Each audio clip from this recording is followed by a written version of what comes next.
This channel does not promote any violent, harmful, or illegal activities. All content provided by this channel is meant for an educational purpose only. UEM Jaipur is a perfect target for prospective students aspiring for good jobs, good education with future-ready skills. কাজ দেখতে রাজ্যে কমিশনের special 13 রাজ্যের CEO দপ্তর সূত্রে খবর আজ ফলতায় যাবে এই বিশেষ পর্যবেক্ষক সুব্রত গুপ্ত। তার সঙ্গে পর্যবেক্ষক হিসেবে থাকবেন আইএএস সি মুরুগানো। প্রথমে এসআইআর নিয়ে জেলা নির্বাচনী আধিকারিকের সঙ্গে বৈঠকে বসবেন এবং পরে রাজনৈতিক দলের প্রতিনিধিদের সঙ্গেও বৈঠক করবেন তিনি, এমনটাই খবর পাওয়া যাচ্ছে। আর একবার আপনাদেরকে জানিয়ে রাখি, কমিশনের স্পেশাল 13 এই রাজ্যে গোটা বিষয়টা পর্যবেক্ষণের দায়িত্বে যিনি রয়েছেন তিনি আজ কোথায় কোথায় যাবেন, কিভাবে বিষয়টা খতিয়ে দেখবেন, আরো ডিটেইলস দেব আমাদের প্রতিনিধি সুমনের থেকে। সুমন, একেবারে তনিষ্ঠা, তুমি যেমনটা বললে স্পেশাল 13 তারা কিন্তু ইতিমধ্যে রাজ্যে চলে এসেছে এবং রাজ্যে আসার পর তারা গতকাল রাজ্য নির্বাচনী আধিকারিকের সাথে বৈঠক করেছে এবং তারপর আজকে থেকেই কিন্তু জেলায় জেলায় যেতে শুরু করছে স্পেশাল 13। তার মধ্যে সুব্রত গুপ্ত এবং সি মুরুগান তারা আজকে পৌঁছে যাবেন ফলতায়, সেখানে টিএম এর সাথে মিটিং, তারপর রাজনৈতিক দলের সাথে আলোচনা এবং সেখানে রাজনৈতিক দলগুলোর কি সমস্যা সেটা তারা জানার চেষ্টা করবেন এবং তারপর কিন্তু একে একে সব জেলায় কিন্তু স্পেশাল 13 গিয়ে পৌঁছবে। অর্থাৎ এফআইআর প্রক্রিয়াকে একদম সুষ্ঠুভাবে সম্পন্ন করা যায় তার জন্য ইলেকশন কমিশন অফ ইন্ডিয়ার তরফ থেকে বাংলায় বিশেষ নজর রয়েছে, তারই পদক্ষেপ হিসেবে এই পদক্ষেপগুলো। তনিষ্ঠা, বেশ নজর রাখো সুমন, ধন্যবাদ।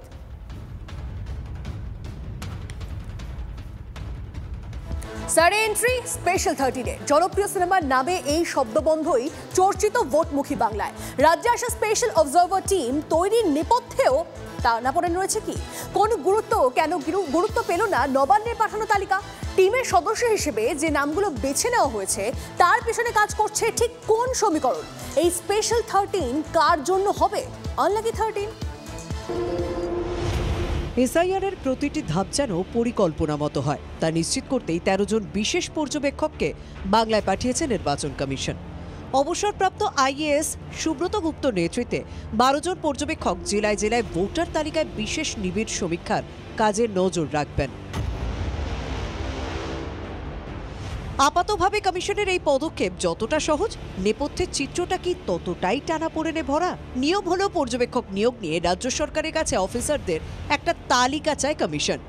সেখান থেকে কমিশন পছন্দমতো অফিসার বেছে নেয়। পর্যবেক্ষক নিয়োগের জন্য নবান্নের কাছে আমলাদের তালিকা চেয়েছিল কমিশন। তালিকা ছিল স্বাস্থ্য সচিব, তথ্য সংস্কৃতি সচিব, গ্রামোন্নয়ন দপ্তরের সচিব সহ একাধিক সিনিয়র আমলার নাম।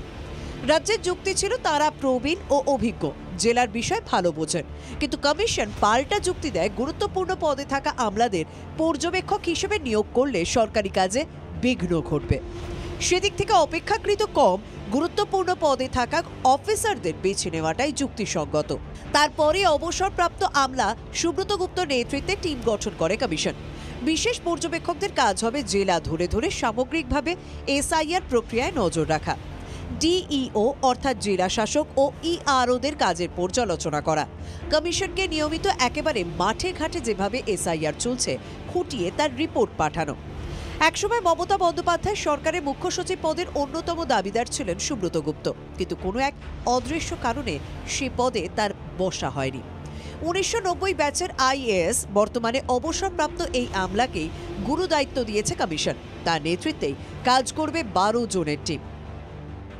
এই অফিসারদের মমতা ব্যানার্জি কাজ করতে দেয়নি।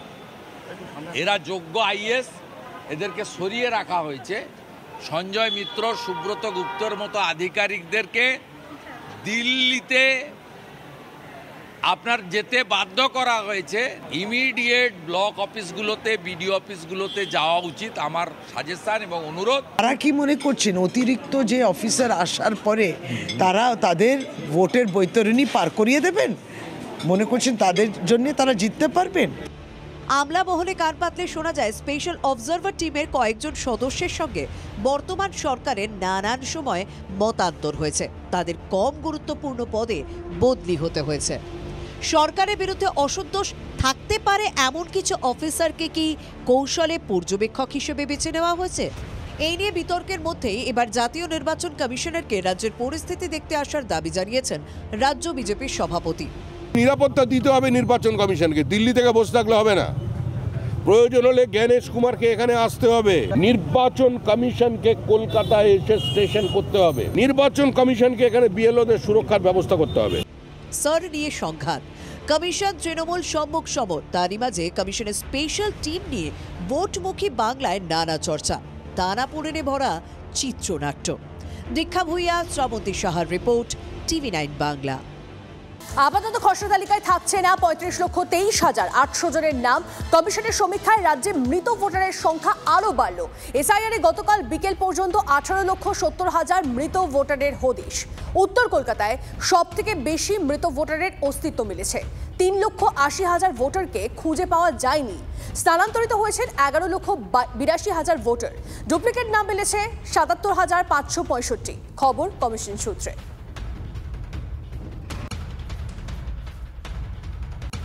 আর একবার আপনাদেরকে জানিয়ে রাখি যে তথ্য এখন অবধি পাওয়া যাচ্ছে, খসড়া তালিকায় থাকছে না 35,23,800টি নাম।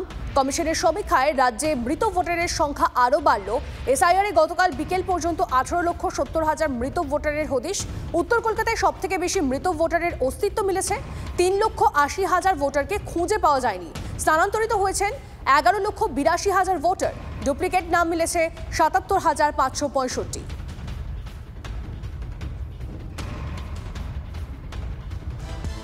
হাকিম মানে এসআইআরকে দরজায় আসতে হয়নি, আসবে আসবে শুনেই হাকিমপুর চেকপোস্টে দে ছুট। আমার আপনার পেটের ভাত, কাপড়, জমি যেসব বাংলাদেশি ভাগ বসিয়েছিল তারাই এখন ভেগেছে। কেউ ভেগে যাওয়ার মুখে, ধরা দিয়ে বিএসএফ এর কাছে কবুল করছে তারাই আসলে অনুপ্রবেশকারী। স্বরূপনগরে বেরিয়ে পড়েছে বাংলাদেশিদের স্বরূপ। সবাই যেরকম করে এসেছে আমরা এরকম করে এসেছি। দালাল ধরে এসেছিলেন তাই তো? 15,000 টাকা নিল। দালাল কি নির্লজ্জ স্বীকারোক্তি! উইপোকার মতো যারা একটার পর একটা উপনিবেশ তৈরি করে ফেলেছিল, যার কোনোটার নাম হয়ে ওঠে ডানকুনির কোবরা,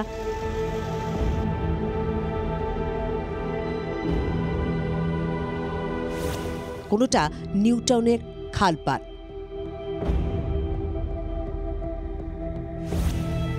তারাই এখন মুখোশ খুলেছে। ভোটার তালিকার বিশেষ নিবিড় সংশোধন শুরু হতেই সেই সব অসাধুরা হয়ে গেছে সাবধান। বাক্স প্যাট্রা যে হাতের কাছে ছিল তা নিয়ে ছোট হাকিমপুরে।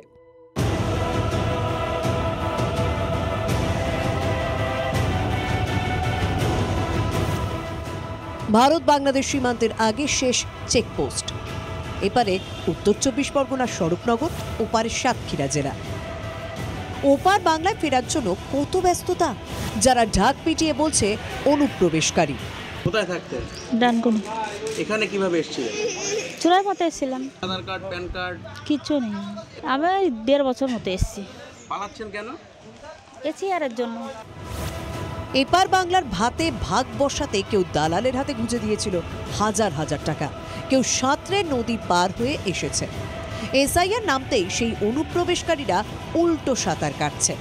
পুলিশ সূত্রে খবর, এসআইআর শুরু হওয়ার পর হাকিমপুর চেকপোস্ট থেকে 2000-এরও বেশি অনুপ্রবেশকারী ওপারে ফিরেছে। কোথায় যাচ্ছেন? বাগেরহাট বাপের বাড়ি যাচ্ছি। কেন চলে যাচ্ছেন কেন? এই যে এই সমস্ত বেরোইছে, আবুর বাড়িতে কাপড় কাচতাম, ঘর মুছতাম। ওটা দিয়ে রাত্রে দালাল পার করে দিছে। কত টাকা নিয়েছিল? 5-6 হাজার টাকা নিয়েছিল। বাংলাদেশিদের ওপারে ফেরাতে রয়েছে বেশ কিছু নিয়ম। স্বরাষ্ট্র মন্ত্রক স্পষ্ট করে দিয়েছে, ধৃত অনুপ্রবেশকারীর আঙুলের ছাপ ও ছবি তুলে রাখতে হবে।